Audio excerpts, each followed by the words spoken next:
to Christina Speaks. I'm excited to be here today with Run DSM and learn a little bit more about their programs and what they have coming up. So welcome, ladies. Thank you for being here tonight. Thank you for having us. Did you practice that?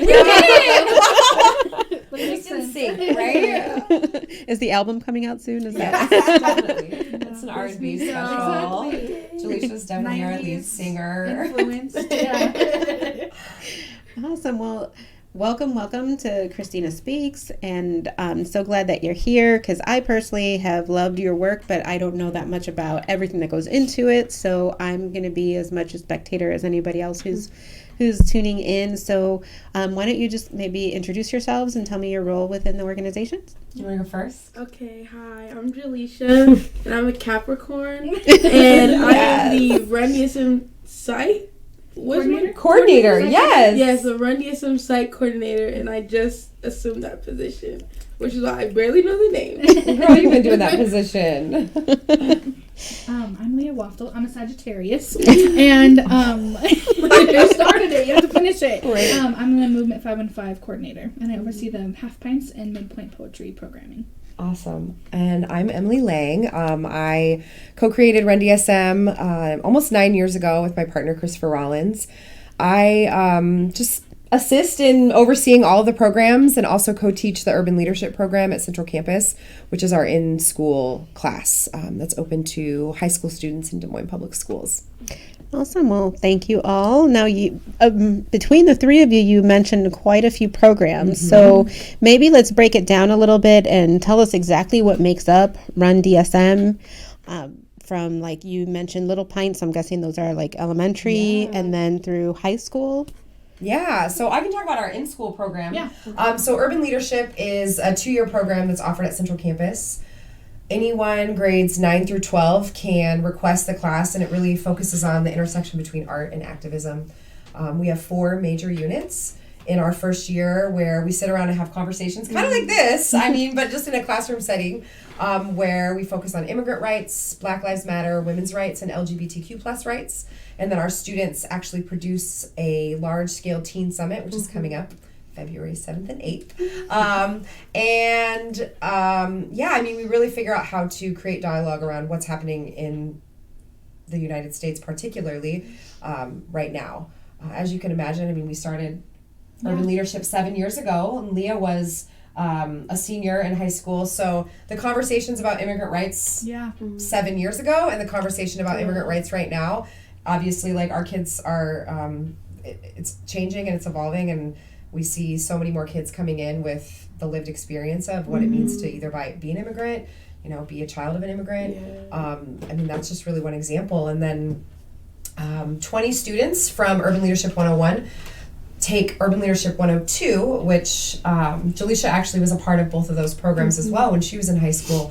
And that program tries to allow students to use their leadership in the community. So the first semester they look at issues in public education, and then they push into an elementary school classroom for 8 to 10 weeks where they teach lessons on identity, justice, racism, sexism, ableism, body positivity, consent, to 1st through 5th graders. And the second semester they actually push into local nonprofit organizations where they earn DMAC credit for work experience and internship hours, and then they close that 2-year experience with us by creating their own nonprofit organization that directly addresses an area that's not being met in Des Moines. So, for example, the group that kind of took home the grand prize last year, because we bring in a panel of nonprofit executive directors to sort of judge their organizations, they created an organization that addressed sexual assault in schools. Incredibly powerful, a need that's not currently being met for young people. There's a lot of different pockets, but when you look at it from a victim or survivor standpoint, however one chooses to identify, they really hit it head on. And we actually had a Des Moines Public Schools official there that was like, we will provide you seed money if you want to start some of these programs. And who knows if they'll come back. Most of them went off onto their own endeavors after they graduated, but that's pretty cool. Wow, very powerful stuff. Yeah, it's a pretty cool way for them to express what they see and what they feel and what they don't feel like is being addressed in the community. So that's our in-school program. If you guys want to talk about the other programs. If you want to talk about Movement 5 and 5, I'll talk about Movement 5 and Half Pint. Okay, yeah. So Movement 5 and 5 is our after-school programming for high schoolers. And so we do workshops now with graffiti, which is like physical spraying, spoken word, which is writing, and then we also do a songwriting workshop. So that's for like singers and or rapper identifying artists, and they come and we bring in local artists to workshop with them, and we basically are trying to enhance their art and also teach them ways to healthily express their experiences. And so that's how I got introduced to Run Dsm my junior year of high school. Oh, you were a junior? I was late in the game. I still remember going and it was Miss O'Connor's classroom, who was the mentor, and I still remember what you were wearing, I remember what your hair looked like, and you spit a poem about black girls' names. Yeah. And you were like, and I was just like, who is this girl? And yeah, that's pretty cool. We also have half pints because we have programming for the high schoolers, but then we also have for middle schoolers and elementary. So Half Pints in its inception really geared to pair high schoolers who were in Movement 5 and 5 with elementary students to create this layers of mentorship. So just like how we bring in local artists to mentor our high schoolers, we were bringing high schoolers who are honing their craft to come talk to our elementary students. With the time change, that's been a little bit difficult, but all those roles are still held by alumni. So still people in the community, still people who have come up through our programming, and we're in 14 elementary schools right now. Wow. And so, yeah, it's pretty phenomenal. And they just do spoken word poetry predominantly, but also that leaves room for, like, rapping and writing, like MC and all that kind of stuff. And then we also have Midpoint Program, which is the gap for middle school students, and we're in 9 out of the 10 middle schools right now. And similarly, writing workshops every week. And then both of those programs have slams in the spring and open mics in the fall. And those are after-school programs as well. Yeah. Yep. And then Midpoint, similar to Half Pints, that's alumni who graduated high school are the artists in residence for that. So that's really dope. It's all like feeding in. Yeah. And I think one of the things that I would say I feel most proud about the ways in which we've all like co-created this organization is that we employ 28 alumni artists in residence. So these are paid positions. You get paid when you're in high school. If you're a Half Pints mentor, you get paid a stipend if you're an artist in resident, which would be at the high school level, or a teaching artist, which is at the middle school level.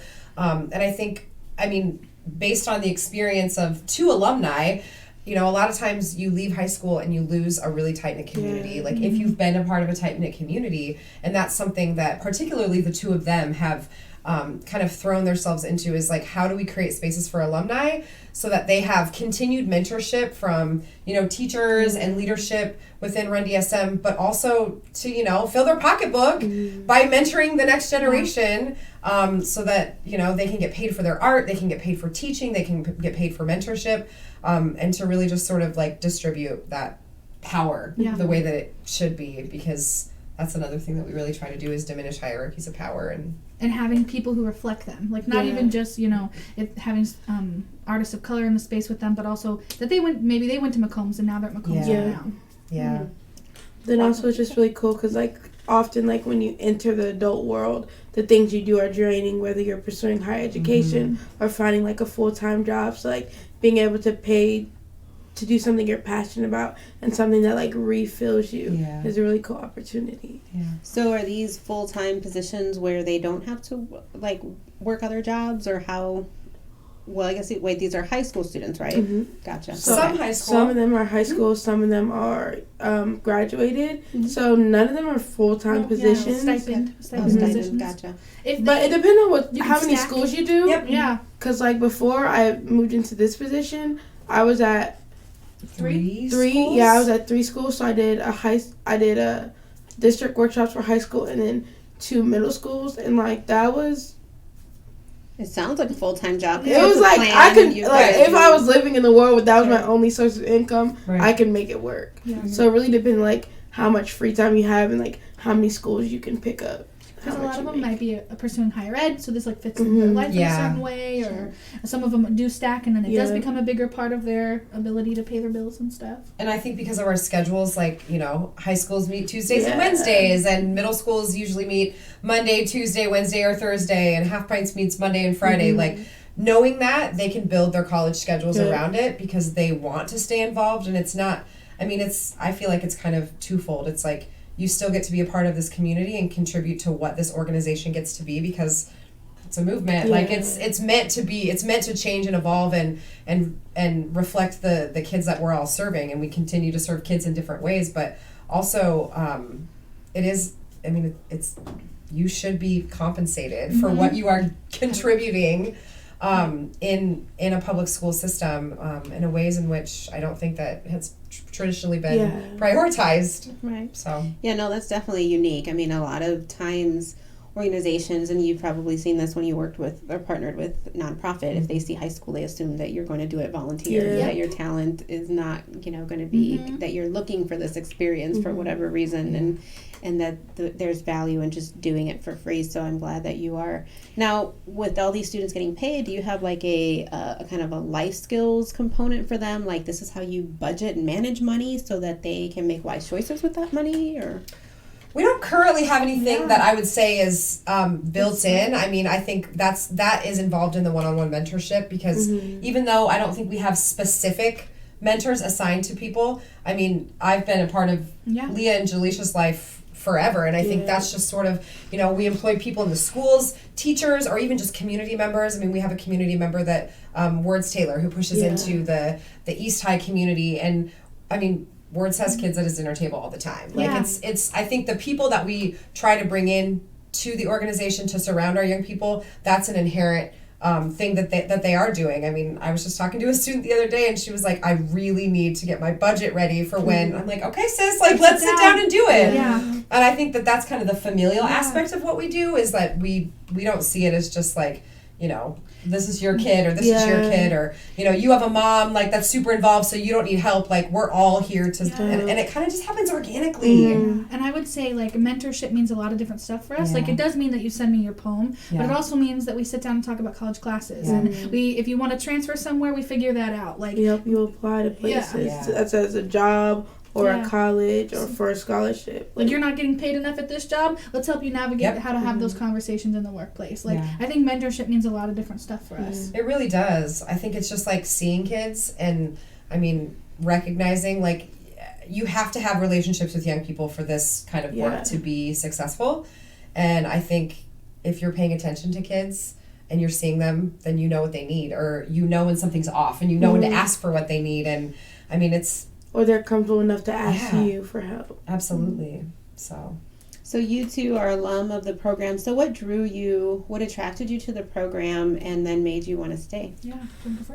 What attracted me, I had recently moved schools, and I was in like an advanced reading class, and there was a girl, and she was telling me, like, there's this poetry program and you should try it. And I love. Yeah, her name was Elandra Brazel. Oh my gosh! How did I know this? She was like top tier. Like, she was so amazing. And I was like, no, that's not for me. Like, I can't imagine myself on a stage. And then I had it was called like Ambassadors, and it was a class where like people would come in from the community and teach us basically how to better our own community within our school. And Words Taylor, the mentor they mentioned, he came and he gave us a talk.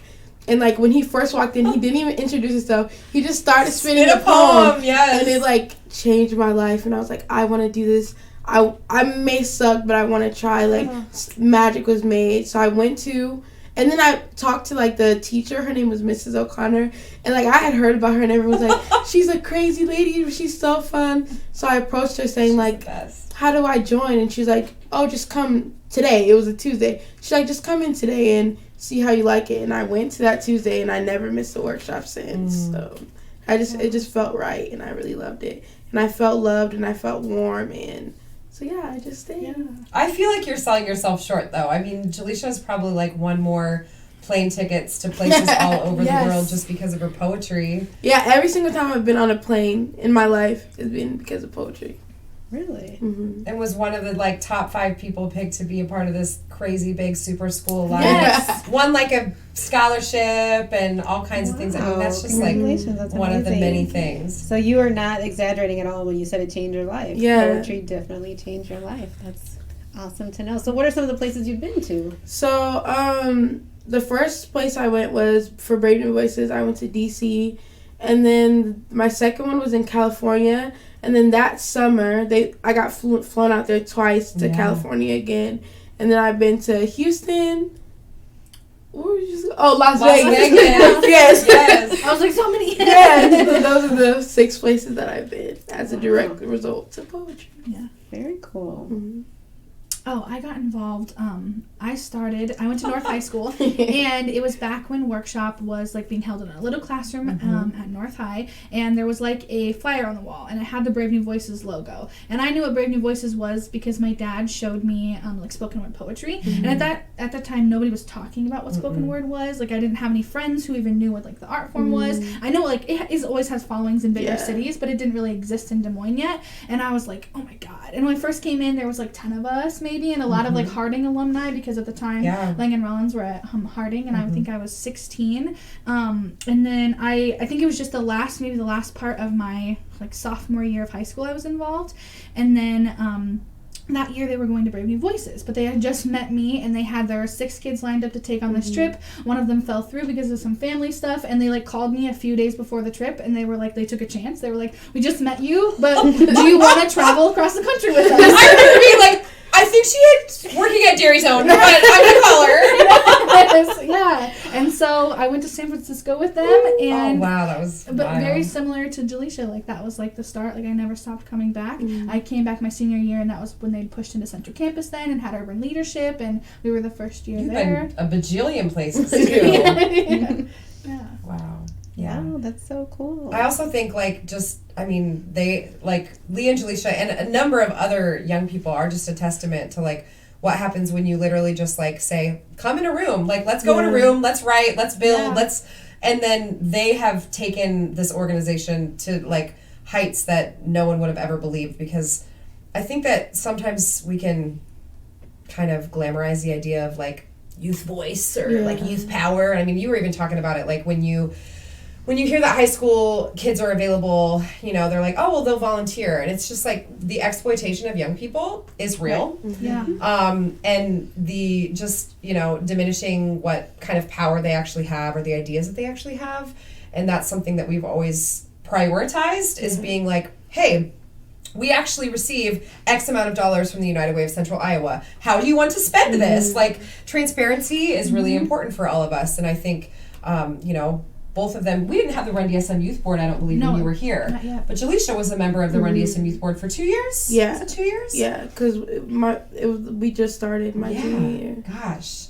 But I mean, that's a group of young people that determine the direction of everything from, workshop theme ideas to what kind of food are we serving at our events. What poems go in the book. Yeah, I mean, the editorial board. I mean, Leah helped lead the Run Dsm Youth Board to create our first chapbook of poems that we published last year. And so, I mean, there really isn't anything that happens in Run Dsm that isn't driven by the young people or done by the young people or created by the young people with the help of us adults just kind of like working behind the scenes to support them and etching out space within a very tricky and problematic system that is public education. I was just going to ask, so how do you do that? How do you support, they come in with these big, wonderful ideas that you want, to see in the schools and to see in our community. How do you as an adult then support that when there's so much bureaucracy and red tape? Being brave and saying, I mean, I remember at one point we got challenged about, let's say, the Black Lives Matter unit that we have. And it's really, I think, sometimes it's interesting to me, like, even just sitting down with adults and saying, like, well, what do you know about the Black Lives Matter movement? And why are you so threatened by it? And so right now you're telling me that you don't know anything because you're thinking it's like anti-this or anti-that, but do you know the guiding principles? So I think it's just like, for me and my own evolution as like a white person that is dominant within a system. I mean, when you look at public education, most teachers, 65% of teachers are white women because the system has been set up for people like me. I mean, it's no mistake that white women dominate the system because education is made the most comfortable for people like me. And so that's been unearthing in the last, 12 years that I've been a public school teacher is being able to just see myself within that system, but then recognizing, okay, I can't necessarily change that there's 65% of us dominating, but I do have privilege within this system to just try and at least, try and make people listen for the young people that should be listened to. And so I try to be mindful of that, like checking my own internal biases and being like, well, nope, this isn't my idea and maybe I don't quite understand it, but if it's coming from them and it's for them, then why wouldn't I advocate for it? And like pushing in and like using like your body and your voice and your privilege is like the ticket into the door to show other people who do have those biases and racisms and those things that they live with that live in them, like being the face to, and they always have our back. Like I remember after Donald Trump was announced the president-elect, I wanted to plan protests and I was nervous because I knew everything that I did was attached to Run Dsm or the Movement 515 name. So I texted him saying at like 3 in the morning, I remember she was like, I gotta do this. Like, and I was like, is this okay? Like, will you, like, are you gonna get in trouble? Like, am I gonna make you lose your job? And she's like, if it's important to you, it's important to me. And like, I want you to do that. I want you to bring it to fruition. So like, they always support us. And even if sometimes, like, as teenagers, we're gonna do bad things, and like, but like as mentors, we're not gonna publicly ridicule any of our students. When we get in private, we're gonna be like, okay, now maybe next time we should handle this differently. But like, we're never gonna make our students feel stupid or crazy or like something that they believe in is too ambitious to go after. And getting them in front of people who can make that change, that too. Giving them those space, letting them be like, okay, I said I was going to talk to you, but really it's their voice you need to hear, Totally. Yeah, absolutely. I also think that there is something, what was I going to say? It was related to this protest thing. I can't remember. I just lost this thought. But, so you touch a lot of young people at different stages. I mean, some, elementary school, middle school, high school, beyond. What is the mode of communication? Because obviously, communicating with an elementary school student and how you get a hold of them versus how you get a hold of a high school student or an alum. So how do you keep that dialogue going? How do you contact them and keep them kind of in the fold? That's a great question. I mean, at the high school level, so we all communicate, but I primarily will contact we have a teacher mentor at every single school, and that is someone who, traditionally speaking, works in the school, so they have access to the kids that we're serving that come to our workshops every single day. But we also have at the high school level an artist in resident that pushes in. So for example, Jaleisha, part of her job is she is the artist in resident for Movement 515 at Roosevelt High School. And so at every school, so I mean there's 5 comprehensive high schools, and there's 9 middle schools that are being served, and there's 14 elementary schools that are being served. So at every single school, kids that take part in our programs have access to a teacher mentor that works in their building, or an artist in resident teaching artist or poet mentor. And I mean, as you said, like, communication is a huge part of our job, particularly the two of us, is they primarily write all the curriculum for the programs, and then we give that curriculum to the teachers and to the artists in residence. We do professional developments throughout the year where we all kind of come together based on our age levels that we're serving, and we build and we write and create, because we're all artists as well. I mean, all of us still write. Like, I haven't performed in a hot minute, but I still write, and it's still important for kids to see that you can be vulnerable too. But I would say, like, especially for Leah, I think communication is probably the biggest piece of what you do. And it's that village, definitely, like using those teachers, because everybody has like a different skill with them. Like using those teacher mentors that are in those spaces, they see them every day, and they also know that on Thursday you had a bad day. So when you come into workshop on Friday, well, what was going on, you know? So, and then their artists in residence or their poet mentor, or whoever it might be at whatever different level, like that person will get them in a different way because they're not an adult, so maybe that they might feel a little safer. And so there's definitely a village, and then then it moves upwards, and those mentors have their mentors. I think about, like, students that I've maybe like struggled to connect with, like this year particularly. Like Jaleisha's like, I got him, you know what I mean? And it's like we have conversations, like we all know that, like, making sure that every single one of our young people feels connected to at least one adult, whether or not that's an alumni or a teacher mentor, but we're all trying to steer them into a positive direction. And I might say the same message to Leah, that Jaleesha's trying to say, but Leah might listen to it from me. And I mean, so like we all talk, it's like, all right, our end goal is to help this kid be more successful, or to maybe help this kid manifest their anger a little bit less harmfully, or so who needs to speak with them, and how do we need to get that message across so that they feel safe, that they don't feel like, as Jaleesha said, that we're out to get them, that it's just, we have to remember that they're teenagers or that they're kids, and we've all been kids before. And when you have 28 teaching artists and stuff, like, there's going to be someone you click with. Who has that shared experience? Oh, I know somebody who's going through that right now. Like, let's get you connected to them. Like, you need that person in your corner. Yeah. So how did it start with high school, and then the high schoolers kind of wanted to branch out to the younger ones? How did you start to build this whole movement? Well, we... Christopher and I went to Brave New Voices the year before Leah went. We took a group of young people.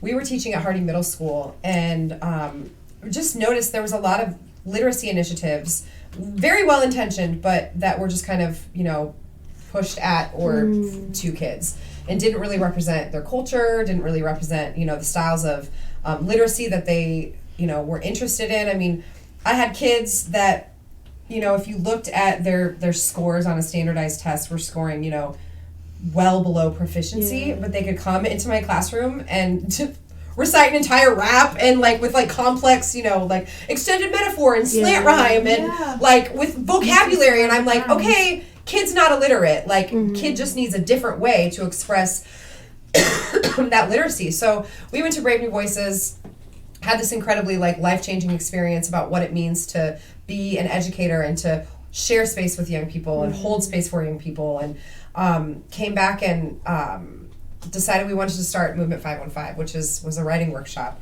We actually held our first writing workshop at the old Central Campus before it was remodeled. And I remember, I always tell the story, I was so excited. We created this fancy PowerPoint. We had all these handouts. I was like, all children, come to the workshop. This is going to be so great. And one kid showed up. We brought one with us, and one showed up. And it was a little bit defeating. And Larry, Mr. Moore, was there with us. And then we tried to have it there for a month. And then we realized, okay, kids aren't going to come to Central Campus because we're on the north side. So we talked to North, and North was like, yeah, cool, we'll give you a classroom after school. And that's when Leah showed up, and we had about 10 kids. And then we had a show, and O'Connor and Williamson, who are two teachers that we've worked with at East, they were there, and they were like, we want Movement 515 at East. And then we were like, cool, why don't you guys come join us? So it was any kid could come to the north side.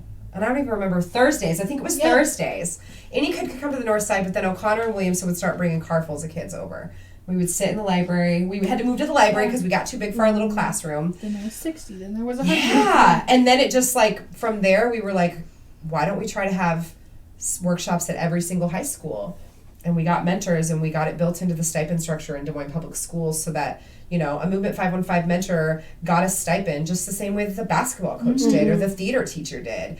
And then, from there, we started slamming against each other, and we started to dabble with middle school. But for a long time, until 2 years ago, it was just Christopher and I. And for a while, we were teaching full time and then doing it, and then we were teaching half-time and then doing it. And then it just started to from one kid to 28 schools, it's just really kind of blown up from there. And with the help and support of hundreds of young people and incredible community members. Words Taylor is a huge part of that story. He piloted the Half Pints programs with us at King Elementary, which has been one of the most booming programs that existed. And then when Leah came on board full-time after graduating from the University of Iowa, she was able to grow the middle school programs to 90% of the middle schools. And it's just sort of snowballed from there. So if a school wants to be a part of it, what is their skin in the game? What do they have to provide in order to have this wonderful programming there? So it's mostly just supplying us a space, a classroom to get down in, or a cafeteria, or the library, whatever they can offer us, a day of the week, and then a staff member, especially a teacher who maybe has those classroom management skills, who has those relationships to get kids in the door, because maybe I just really like her because she's really cool and she's really funny, so now I'm going to come on Wednesdays, whenever it might be. And then that's all they have to provide. And hopefully a stipend for that teacher to be paid. And then we provide provide all the events. We pay the teaching artists to come to your school. We provide snacks too, like curriculum. Yeah. So you bring the program as long as Yep. they have one person that's kind of like Yep. that liaison Yep. with the students in the school and then the space. Yep. So that's what they have to commit to. Now, do they have to commit to like 1 year, multi-year? No. No, I mean, maybe we've had like one elementary school that's been like, this isn't a good fit for us because we don't have a staff member. Yeah. But no, I mean, it's year to year. But I mean, the thing that I think is sometimes deceiving is although we kind of like from the outside in operate what it would look like a nonprofit, we're not a nonprofit. We're a part of Des Moines Public Schools. And so we do a lot of things like in isolation because we try and get around the systems that make things complicated and messy and unnecessary. And so that's kind of why we do operate similar to a nonprofit. But I mean, our partnership with Des Moines Public Schools is critical to our growth because a lot of organizations that do spoken word work around the United States, since we're part of the Brave New Voices Network, most organizations, I would say most if not all, push in from either a nonprofit or a fiscal sponsorship, and we are one of the only organizations that, you know, really primarily focuses on spoken word that's within the public education or public school system, which, you know, can have, I mean, we really haven't had any issues with that. Like, we've had quite a bit of success in just working with and also just saying, like, if you want young people to be served, then you need to support us. Yeah. And for the urban leadership portion, that's completely independent. So if a student was interested in that, they could do that without the Movement 515 stuff, and then vice versa. They just Absolutely. did the after school. Yeah. So it's really kind of I mean, they can pick and choose what fits. Yeah. Is what it sounds like. And a lot of the times they feed into each other. Yeah, You know, if you do like movement there's first, dancers and that are poets and pick and choose. And also some people are nothing. They just want to come to feel safe and seen, and we love them. somebody knows my name and checks up on me. So you can go to Movement 515 and not write, but you just want to be in that environment, in that safe space that's been Or you created. can write and not share. Or you can go watch a dance workshop and not perform when they dance in front of everyone. Like, Yeah. I mean, we have kids, we like just say, like, come as you are. We'll take you however you are. And all that we ask is that you uphold the principles within the space of honesty, respect, ritual, and energetic reciprocity. And if you can do that, like, we don't have any expectations of you. Most of the time, kids that reach out and be like, well, I'll come, but I'm never going to share. And I'm like, okay, cool. And most of the time they end up sharing. It's like, whatever, no pressure. But I mean, that's what's pretty cool to see the way that the community has like ebbed and flowed. And, you know, I think about kids that are like, this is my cousin. And now like 2 years later, their cousin's like a bomb poet. And you're like, what? Like, you just brought your cousin and now they're like an incredible writer. And now they got their little brother. Yes. Like, Oh, Wasn't yeah. that your stories and your sister always also very involved my in younger the poet? sister, Grand Slam champ last year. yeah, my mom didn't want to I still like remember when pick she her was up and then come pick me up. So she's basically like, girl, like wait at school. So my younger sister would like hang out with her friends, like walk to the store or something. I'm like, just come to workshop. And she really liked it. And then it was really cool because last year she was Grand Slam champion, and I was Grand Slam champion the year before. So like I got to hand it down to her. Johnson legacy. Yeah, I still remember. four I know. Grand Slam champions Yeah, have been Johnsons. Not all related. But Oh, I say wow. I still remember Jazzy.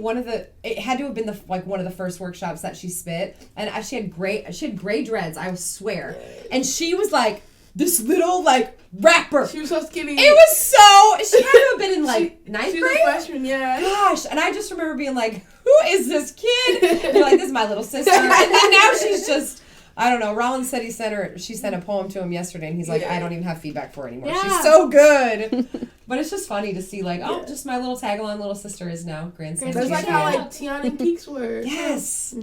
True. Wow. We just found out 2 of our like. Oh my gosh, yes, one of our Urban Arts Camp kids and one of our students who's in the program now, he was like, that's our cousin. We're like, oh my god. That's how it happened. Yeah, we have a student too. He was a half pint poet. You just wrote the success story about him. I won't share his name just in case. But he was a half pint poet at Findlay Elementary and helped them win the Golden Boombox for like the elementary school, which that's kind of the coveted prize of like winning the slams is the Golden Boombox. And I still remember this kid, and his picture hangs on our wall. Never knew what happened to him. this year, he walks in urban leadership as a freshman, and I was like, I know you. How do I know you? How do I know you? And he was like, I'm a half-pint poet. And I was like, okay, cool. And then I went into the performance space for something, and I was like, no way, you're on the wall. And he came over, and he was so proud, and it's just so cool to see, like, you were in elementary school, and then you transitioned to high school, and now you're in urban leadership, and you're on Run Dsm Youth Board, and now you're like, it's just amazing the ways in which that kind of like cyclical. Yeah, and now like you can really see it. Like there's a girl who like I was her mentor, her poet mentor when she's in the 4th grade, and now she's a freshman at East, and I was her mentor in middle school. So like now it's really like you can like love someone as they live their life. Yeah. Well, pretty soon you're gonna have like the kids of those, graduates who are, half pints poets. One family who we've had all of them, the Hodge Ram fams. Like we've had, when I think about, one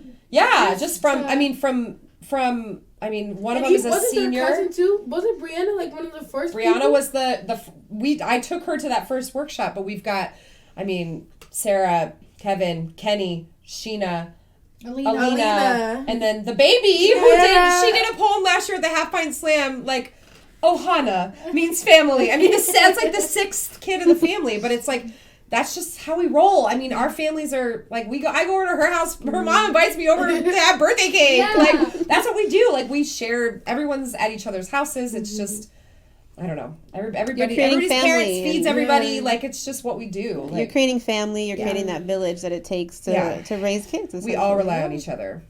So it's pretty cool. Well, that's a very unique thing to say that comes out of a public school system because that's not what you hear typically of any public school system in our country, and certainly not in this city. So that's amazing. So congratulations to those of you who took a chance and tried it and stuck with it, and who had an idea and didn't let red tape and bureaucracy stop you from seeing it through. That took bravery too. So where do you see this movement going in the next 3, 5, 10 years? Ooh, what do you think? Where do I see movement going? Yeah. I see it staying consistent. I see us spreading love. I see us elevating artistry and also like allowing people space to just live and breathe and love and laugh and cry. Yeah. And like if it gets smaller than this or bigger than this, as long as we just like I just see us staying true to what we believe and like providing students a safe space. However that turned out. Yeah. I have big dreams about spaces, like actual physical spaces. Like, what would it look like to have like our own place that was like ours? Because we've moved around. We've at North. We were at the social club. Yeah. We might be at Central. So like, what would it be to have a classroom space that'd be really consistent, where you could go practice? We could open up to dance for half pints, and that half pints would be on there on Tuesdays, and the high schoolers would be on there on Wednesdays, and there would be one teaching artist who would know all the kids, like just like a space like that, which I think can be really, really, really important and valuable. And say that this belongs to you. Like tell young people this belongs to you. Yeah, for me, it's like it's about sustainability. Like that's where my brain is now. I think for a while there, as we were building up programs, it was like, okay, more. And now I see it as like, okay, we have this really, really beautiful garden. So we have to tend it, and it doesn't have to get bigger. And it doesn't I think one of the magic things about Run DSM and movement is that there's, there's nothing corporatized about it. There's nothing, it doesn't have to get bigger. Like it works because I'm talking to you, like there's not we're all talking to each other. We know like the mentors at the schools, we all build community together. I think for me, I want to see more young people in classrooms within that system. I want to see classes that are absolutely tailored to and taught by students within marginalized groups. Why don't we have Black history classes for Black students that are taught by Black teachers? Why don't we have, Chicana studies programs that are taught by like Latinx and Chicana, people? Like, why don't we have, queer studies programs taught by queer people? Like, we have kids that are, when you look at our district, over 60% of the district is a young person of color. Over 20% is an immigrant or comes from an immigrant family. Like, why don't we have spaces that are built within the school day to also entice people so that teachers don't look like me. Like I mean, really, like that's what has to happen, is for people like me to step down and to step aside and to say, you know, there are enough of me. Now we need more young people to see mirrors of themselves and to see reflections of themselves. So from my perspective, it's like, how do we create sustainability so that, you know, when we're gone, or our, you know, and it's our kids or our grandkids, that this exists for them. Because I would say, like, if you ask someone who has, you know, a legacy within Run DSM, which there are so many people, like, I can't even, you know what I mean? I can't even pinpoint how many. Like, it's just about making sure that this community is around for their family, for their little brothers and sisters, for the next generation. So that'd be dope, especially like teaching, because like even to this day, like I'm still in college and I'm a junior in college, and like I've never had a teacher who's looked like me from preschool to now. So just like changing that. And do you yourselves think about going into teaching and changing that? Yeah, my major is secondary education. Okay. So fingers crossed. If I can survive. College will probably be the easy part. I knew, one of my cousins loved school, loved kids, loved education, hated student teaching. So she got her master's. She went as far as her master's in education, didn't teach a day in her life. Because she was like, nope, I don't belong in the classroom. I don't know what I'm going to do, but I don't belong in the classroom. But that's good self-awareness, because there's a lot of people that are in classrooms that don't belong in classrooms. Very much and so. who get to that point where they have so much pride, where it's like, well, I've gone here, and there is nothing, I don't believe there's nothing more harmful for a child in a classroom than a teacher that doesn't want to be there. Like, we have so much power, and that can be used in a very positive way when we give it to young people and we sit down and listen and allow them to be experts. But I mean, as some of our conversations before this, it can be so harmful on a child. If having one bad teacher can change the way that they think about learning. Like, no kid hates learning, not even high school kids. Every kid likes to learn. We all love to learn. But it's all about, like, spaces where we feel safe to express, and spaces where we can fail, and spaces where we feel seen. And so, I mean, that's why it's just so important. It's so important, like, that role as a mentor, as a teacher. And I've thought about, you know, masters in ed, but we have so many, like, people who have come out of urban leadership and been like, you know, I maybe didn't know what I wanted to do. I hadn't made up my mind yet. I know now I want to be a teacher. Like, there are so many who are, you know, pursuing higher ed because they want to be teachers now, because they have dreams of teaching, like, an ethnic studies class, you know, all of these different options. So. Do you ever partner with, is it like Dream Teach America or something? Like, isn't there, or Dream to Teach, isn't there a program that specializes in trying to get young people to think about teaching? Do you work together at all then to try and change? We share a lot of work together, but there's a lot of overlap. Like, I did Dream to Teach, and it was like with a few of like my poetry peers, or also there's what's it called? Youth Voices for Equity? At Central there's a teaching class and you can get college credit. Yeah, it was the Teacher Academy program. Yeah, and when I was in Teacher Academy, there's also a lot of Movement 515 folks in those spaces. So it's not like a necessarily partnership, but like a lot of crossover. Crossover. And we also share a lot of resources. The teacher who oversees Dream to Teach, who has brought Jaleisha in to speak in some of our classes several times, we're constantly sitting down and saying, okay, like, what do you know about this teacher? Do you think that they'd be a good mentor? Like, what would they bring to the table here? And so, although we don't, I mean, there's definitely a lot of crossover and conversations that are happening, because the Dream to Teach program is absolutely critical to Des Moines Public Schools diversifying our teacher population when it comes to, you know, looking at the teacher population and the student population. It doesn't mirror itself at all. I agree. It's a huge problem. Yes, I agree.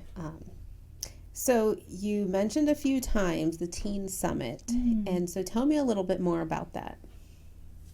Teen Summit. So Teen Summit is for youth by youth, and it's where the urban leadership students 101 and 102, they come together and they create ideas for what they want town halls to be talked about. And so we pick representatives of every class, I guess, to be the experts in that area. And they basically create workshops where they facilitate conversations and they provide new information about issues that are plaguing the young people in our community. Like this year we're doing Chicana Latinx identity, living with a multicultural identity, blackfishing, and toxic relationships. And there's one more, right? LGBTQ+. plus. Yep. Allyship. History. And so the Friday is where we have the 250 Des Moines Public School students come, and they get to do artistic workshops, and they get to be part of town halls, and they learn how to create, how to hold constructive conversations. And then Saturday is open to the public, and that's where those poets of urban leadership or dancers or rappers, singers will come, and they will produce some type of art that fits into the ideas that are tied to their town halls, and get to showcase kind of the things that they're learning in urban leadership. And it's just really a good opportunity for, I mean, particularly adults, to listen to what young people think about what's happening in the world. Because these town hall topics, I mean, when Leah was a senior, I believe you led a town hall on rape culture. Yep. I mean, this is the 7th year for Teen Summit. And so it's just a really great opportunity for young people to have a space where they can, as Jaleisha said, talk about things, have critical conversations, disagree with each other, but then also like go to lunch, dance it out, have a dance, eat some food, but then go directly into a workshop for them to express what they're feeling. Because obviously one of the things that we have to be very mindful is, the ways in which our young people process this stuff emotionally, because it's one thing to sit in a classroom and talk about racism, but it's another thing, especially for a white person who is on the dominant side, but it's another thing for a young person to sit there and talk about their personal experiences, their lived experiences, whether that was, a year ago, whether that was yesterday, whether that was with the bus driver, it's traumatizing. It can be triggering. And so we continually talk about what kind of spaces have to exist so that young people feel like they can express, but that they're not traumatized or triggered by those lived experiences. And that's really what Teen Summit kind of seeks to do, is not just listen to the youth, but provide them spaces that are solely theirs, because there's hardly any adults at Teen Summit. I've actually never sat in on a town hall before, because we want those to be truly authentic and spaces that, no adults, no media.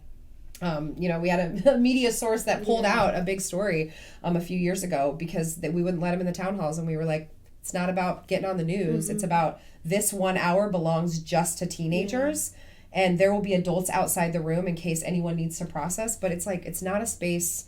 Friday's not a space for adults. It's a space for young people. And also something really cool that we do is we bring in like national artists, and like that's a chance for our students to see like, you can really make a life out of this. You can really be well known. You can really make real money and like live off of your art. And I think that's really cool to see. Like Anthony McPherson. Yes. Is coming this year. I'm so excited. He's so sweet too. Yes. And how do you find these artists that are willing to come to Des Moines, Iowa in the winter in February and share their journey? Call them up. Meet them through the Brave New Voices network. Build with, cool. Maybe I saw a workshop with that person a few years ago when Jaleisha was competing, and then also being connected and just asking them. A lot of like, spoken word tends itself to be that they came up through a program similar, so they're almost always willing to pour back in. Yeah. And they're like, whoever's like the up and coming, or whoever's like the big artist that's in spoken word. Yeah, like the videos that we watch in workshops. I mean, we've had anywhere from Joshua Bennett to Aja Monet. Like, these are Denise people. Froman. Denise Froman. I mean, people that have either at some point or since really made a mark on not just spoken word poetry. I mean, because it's so entrenched in activism and storytelling, as you were talking about. I mean, it's just people that are really willing to speak their own truth, but also to pour back into young people, because teaching artistry is tricky. Yeah. Like, you can be a really dope poet and a really bad teacher. You can be a really good teacher and not a great artist. You got to figure out how to infuse those two things together, and that's kind of the magic, I think, of finding the right people to work with young folks. So if I'm a young person in this is high school, right? So it's just high school. So if I'm a young person walking the halls of any Des Moines high school and I hear about Teen Summit, how can I be involved? Or how can I get involved? Absolutely. You need to find someone that goes to Urban Leadership and get a golden ticket from them. Okay. Because essentially, if you want to go to Friday, because Saturday's open to the public, but Right. Friday you got to get a golden ticket and you got to be one of the first 25 students from each high school to get that permission slip turned in. So it is like literally a race against the clock. It's crazy. Yep. And what's the deadline to get that The turned deadline in? is January 22nd. So it's coming up pretty quickly. Because we take kids out of school for an entire day, we have to have some pretty strict, follow some rules for Des Moines Public Schools to make sure that there's all those checks and balances. But the cool thing is even if you, like, let's say you did get a golden ticket, you didn't get it turned in time, and you still want to come on Saturday and you don't have transportation, you can still ride the bus. Like, we have buses. We bus kids from all the 5 comprehensive high schools down to Hoyt Sherman for the community showcase, which is from 1 to 3. It's free. It's open to the public. We will be accepting free will donations for the Run Dsm Scholarship, which is awarded to 2 or more deserving young people at the end of the school year. They have to write an essay. It's voted on by a panel. In the last few years, we've been able to give away $10,000 of scholarships each year for young people going on to seek higher education of any form. It doesn't have to be a 4-year university. It doesn't have to be a 2-year. It could be a trade school. It could be culinary school. I mean, it could be really anything that you just want to go and pour your heart into beyond high school. Wow. So February 8th is the community showcase. Is the community showcase at Hoyt Sherman. So it'll be in their main auditorium, which holds a couple hundred people. It holds like over 1,000. Oh, over 1,000? Okay. This might be the first one we don't have to close the doors. Yeah. Oh, it's amazing. Wow. Yeah. Wow. So that's coming up. So Teen Summit is that your biggest event of the year then? Yeah, one of the biggest events of the year. It's like Teen Summit and then the Slam, right? Yeah. Fam Jam. Yes, Fam Jam. Yeah, it's a little more outside. Yeah. Lots of people. More festival style. Another cool event that's happening in April 17th is finals of the Des Moines Teen Poetry Slam.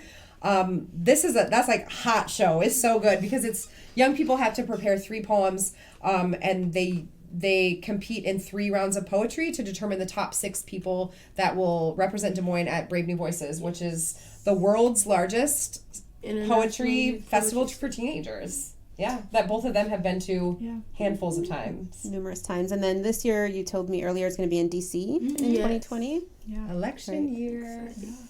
Very, You're gonna make some loud noise in DC. Place to be. I know. And then, so that's coming up in April. And then what happens to those 6 students? So they get together, they win, they are going on this trip. Yeah. What happens between the point where the public the public sees them and then they get on that on that stage at Brave New Voices? What goes on in between? About 10 to 12 weeks, depending upon the season, doing some pretty intense rehearsals, like between 3 and 5 days a week, depending upon how close we are to the festival. And it's just super intensive. It's like writing a whole play and then learning to choreograph it. It's 12 poems, a set of poems. So they write them all, they choreograph them all, memorize them all, and we all do it together. So every student who goes to Brave New Voices has 12 poems.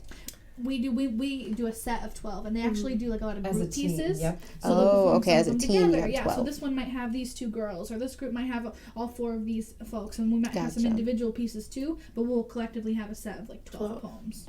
And the cool thing is teams from about 55 cities from all over the world come. I think this will be the 23rd annual Brave New Voices.